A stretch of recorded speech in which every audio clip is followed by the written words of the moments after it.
lemmi suuru ba saf taal ci wéraay li ci kanamam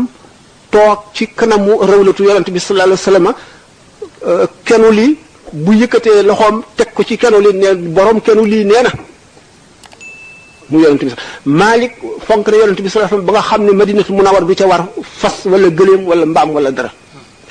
Malik dóor nañ ko ci talaaqul mukrahi laa yajuuzu ba mënatu la yëkkati loxo bi ndax ragal yàlla rek ragal naa wax benn fatwa xam nañu ko waxee benn gàgganti ci loo xam ne du la am te mu xam ko talaaqul mukrahi laa yajuuzu taxoon ñu dóoroon ci Malik Suleymaan ibn Daawud benn gouverneur la woon bu nekkoon foofu Madina booba Rachid Harouna Rachid moo nekkoon amirul muminin maanaam président de la république léegi bi nga xamee ne nag Malik comme Rachid bi ñuy jaayanteeg moom maanaam bi ñu koy prêter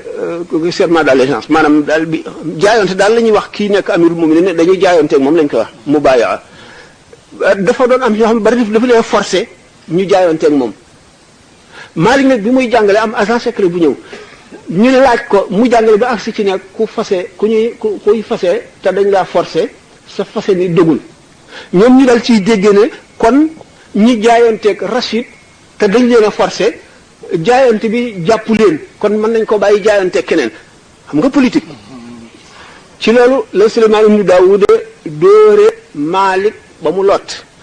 ñu wat ko waral ko ci mbaam ñu walbati kanamam féetee geenu mbaam mi mu won gannaaw bopp mbaam mi ñu jaarale ko ci marché yi mu naan ku ma xam man a Malik ibnu Anas ku ma xam nga ba ku ma xamul man ma Malik ibnu Anas maa ne talaaqul mukrahi laa yajuuzu imam Malik ñooñu dëgg ak yàlla jaraloon na leen seen bakkan jaraloon na leen lu nekk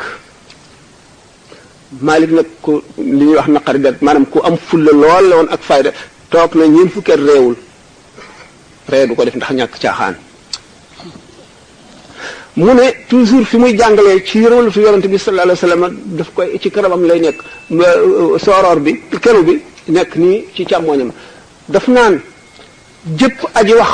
dafa am lu ñuy jàpp ci waxam ak lu ñuy bàyyi ba mu des borom rawlatu bii muy yonent bi sallallahu alayhi wasallam Malik ibnu Anas bu ma continuer ci ay xar baaxam ak bu baaxam dana gudd lool ko am solo la doy na la rek Sénégal ñi fi nekk ak li ñu am ci xam-xam ak ni ñu xamee yàlla ak ni ñuy deewaar ñoom ñëpp Malik doy leen bañ imale du ñooñu rek demale Espagne ibnu Arabi Muhyiddin ibnu Arabi moomu Maliki yi kenn mënu leen a lim ci kumarul awliya bari na ci toog ñoo xam ne Maliki ñeent ñooñu ñëpp kenn ku ci ne am nga ay taalibe ci wàllu yu mag yee mag a mag Malik limaamu Ahmadu si Abdul Qadir Jilani kii la Hanbali la ci limaamu Ahmadu la topp mooy imaamam ci fiqh nga moom ki ci des limaamu Shafii limaamul Xasaali ñun ñëpp ci Shafii la ñu ne donte imaamul Xasaali léeg-léeg mu wuteeg imaamu Shafii comme ni nga xamee ne Ibnu Taymiyya léeg-léeg mu wuteeg limaamu Ahmad ibnu Hanbal et cetera waaw